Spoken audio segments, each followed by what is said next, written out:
have to focus on what adults in Berkeley really like, which is sandals, growing out a ponytail whether you're a man or a woman, and just slowing down traffic. That's the main thing that people care about. Like you spend all your time trying to get a stop sign at the end of your street, and then you try to upgrade that to a stoplight, then you try to get a roundabout in the middle of the road, and then eventually you just get a troll that used to live under a bridge, and it'll make people answer riddles if they want to drive straight through on a Saturday. So Berkeley was also the first place that had the countdown pedestrian lights, that let you know exactly how many seconds you have to cross the street, and that works really well in Berkeley because everybody's driving 10 miles an hour and walking like half a mile per hour. They're swaying, really, as airing out the kilt.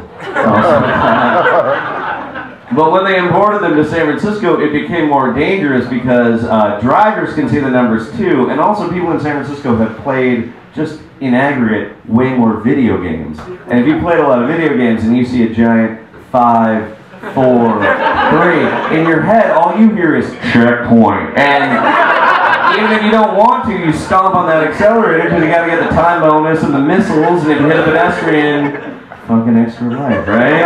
Not for them, but you know what I'm saying.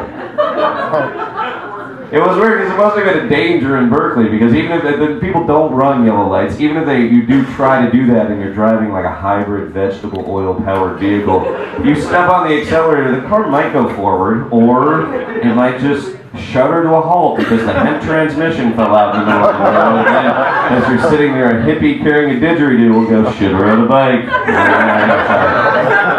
guess I should have rode a bike. Yeah, I'll leave you guys with one more thing. I just saw the movie Zero Dark 30 recently.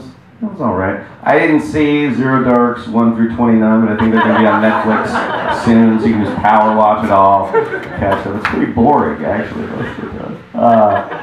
But I realize that's like the most knowledge I have about the whole incident. Even when Bin Laden was killed, I found out just from watching Sunday Night Baseball on ESPN. And you might be surprised to know this, ESPN has no idea how to deal with a major story like that. Like, it had gotten to the point where people in the stands at the baseball game were chanting USA, and the announcers were like, I think the president might have said that was a strike, though. So they cut to Obama making the announcement very abruptly, and for some reason they kept the ESPN News border around him.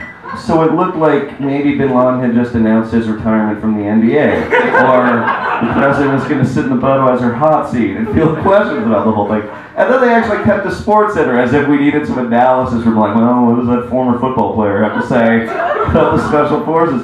And it looked like they were going to do the career retrospective, you know, just like, Osama Bin Laden, quite a competitor.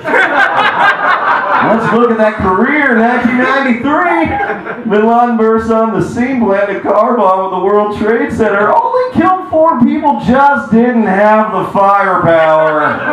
They would meet again. 1996, President Clinton's tour in the Philippines. Al-Qaeda's assassination order is intercepted by the CIA.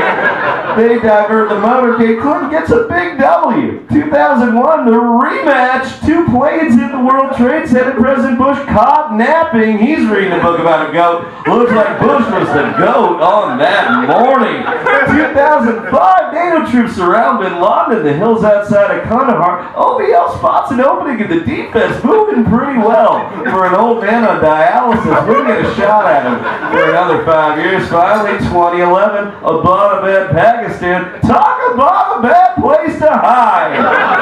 Navy SEALs storm the compound. They shoot, they score, taking down the #1 seed on the FBI's most wanted list, and that is your Sierra Mist play of the day.